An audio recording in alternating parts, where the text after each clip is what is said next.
Entschuldigung, 63 Meter lang. Und Breite ist 11,80 Meter.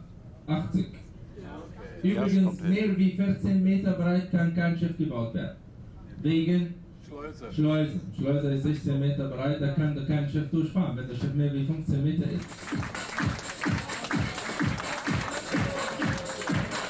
So, meine Damen und Herren, im Namen von Schiffsleiter, im Namen von Kapitän, im Namen von 94 Millionen Ägypter wünsche ich Ihnen mal herzlich willkommen in Ägypten und wir wünschen, dass Sie mit uns auch eine schöne Nilkreuzfahrt verbringen. Dankeschön für alle und Sie sind jetzt herzlich eingeladen, bitte.